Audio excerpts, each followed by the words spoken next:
नमस्कार। टुडे हिमाचल में आपका बहुत बहुत स्वागत है। मैं हूं आपके साथ भावना रनौट और चलिए देखते हैं दोपहर की बड़ी खबरों को फटाफट। कालका शिमला नेशनल हाईवे यातायात के लिए आज होगा बहाल। 6 दिनों से भूस्खलन के कारण था बंद। हिमाचल की राजधानी को जोड़ने वाला कालका शिमला नेशनल हाईवे बीते कई दिनों से भूस्खलन होने के कारण बंद रहा है। एक हफ्ते से अधिक समय से हाईवे यातायात के लिए बंद पड़ा है। वहीं अब लोगों को राहत मिलने के आसार नजर आ रहे हैं। जानकारी के मुताबिक बीते कई दिनों से बंद पड़ा हाईवे आज खुल जाएगा। आज बहाल होगा कालका शिमला नेशनल हाईवे।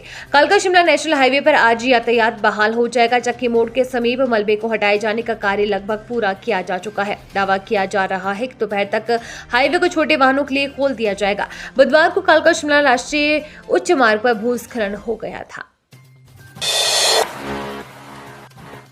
टैक्सी से भी सस्ता गगल से दिल्ली का हवाई सफर 4,000 रुपए किराया। पर्यटन के ऑफ सीजन में हवाई जहाज से दिल्ली के लिए सफर टैक्सी से भी सस्ता पड़ रहा है। टैक्सी के माध्यम से धर्मशाला से दिल्ली जाने के लिए 13 से 17,000 रुपए में जहां टैक्सी हायर हो रही है, तो वहीं गगल से हवाई जहाज का किराया 4,000 रुपए से शुरू हो रहा है। दूसरी ओर हवाई जहाज के माध्यम से जहां 1.5 घंटे में दिल्ली पहुंचा जा सकता है, वहीं टैक्सी के माध्यम से 7 से 8 घंटे लगते हैं। जानकारी के अनुसार जुलाई में हिमाचल प्रदेश में आई भयंकर बाढ़, बादल फटने और भूस्खलन की घटनाओं के बाद कम संख्या में पर्यटक पहाड़ों का रुख कर रहे हैं। इसके चलते गगल एयरपोर्ट पर आने वाली हवाई उड़ानों में भी कटौती हुई है। हवाई उड़ानों में कटौती के साथ ही हवाई किराए में भी भारी कमी आई है। ये किराया अब इतना रह गया है कि किसी व्यक्ति को टैक्सी का किराया भी हवाई जहाज की अपेक्षा भारी पड़ेगा।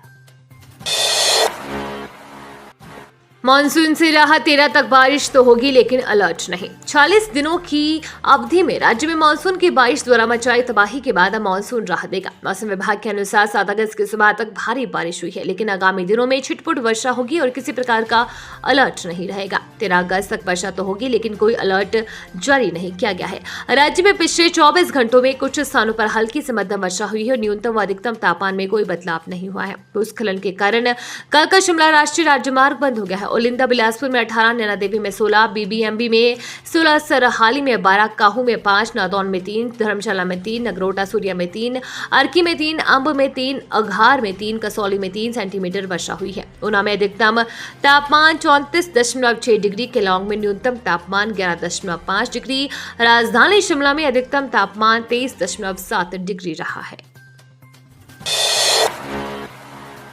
नीट जेईई पास करने वाले सरकारी स्कूलों के विद्यार्थियों का होगा सम्मान। नीट और जेईई की परीक्षा पास करने वाले प्रदेश के सरकारी स्कूलों के विद्यार्थियों का सम्मान किया जाएगा। उच्च शिक्षा निदेशालय और अवंती फेलो संस्था ने मिलकर आयोजन की तैयारियां शुरू कर दी है। मुख्यमंत्री सुखविंदर सिंह सुक्खू से समय मिलते ही सम्मान समारोह की तारीख तय होगी। सूबे के करीब 215 विद्यार्थियों ने इस वर्ष नीट और जेईई की परीक्षा पास की है।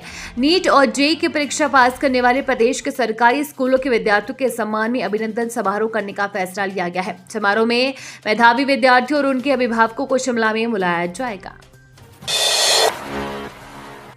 देश में एपीआई के उत्पादन से 25% तक सस्ती होंगी दवाएं। दूसरे देशों को भी फायदा, चीन का दबदबा होगा कम। एशिया के सबसे बड़े फार्मा हब बीबीएन में कई दवाओं का उत्पादन होता है। दवाओं के निर्माण में प्रयुक्त होने वाली एपीआई यानी कच्चे माल के लिए इन उद्योगों को चीन पर निर्भर रहना पड़ता है। अब देश में 38 एपीआई का उत्पादन शुरू होने से दवाओं की लागत में कमी आएगी। इससे दवाओं के दाम में 25% तक कमी होगी।